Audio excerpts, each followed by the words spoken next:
It was on French radio that Nicolas Hulot announced his sudden resignation as France's Environment Minister.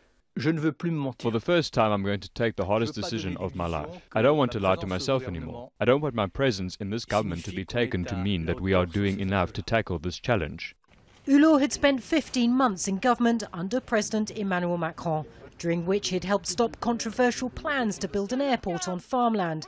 But he said too little progress had been made in other areas, such as rolling back nuclear power. Before entering politics, Hulot was a popular TV presenter of environmental programmes and campaigner. This makes it clear that the government isn't interested in the environment. Concerning the airport project was a gesture to Hulot, but on every other important issue concerning our future, such as pushing for an environment tax, nothing has changed.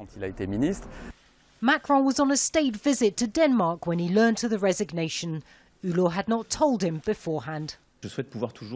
I hope still to be able to count on him in one way or another. I think that in 15 months this government has done more than any other in the same time on the same subject. Hulot's departure is a blow for Macron, who's positioned himself as a leader on the environment. Last year he criticised Donald Trump's decision to pull out of the Paris Climate Accord. Make our planet great again.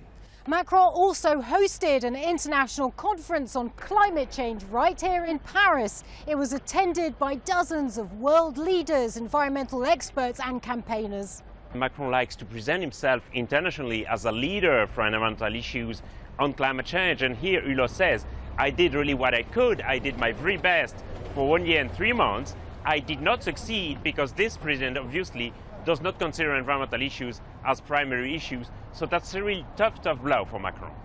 The resignation adds to a turbulent few months for the president. Opinion polls suggest his popularity has fallen.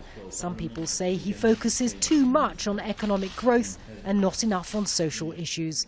Now his commitment to the environment is also being called into question. Natacha, Butler, Al Jazeera, Paris.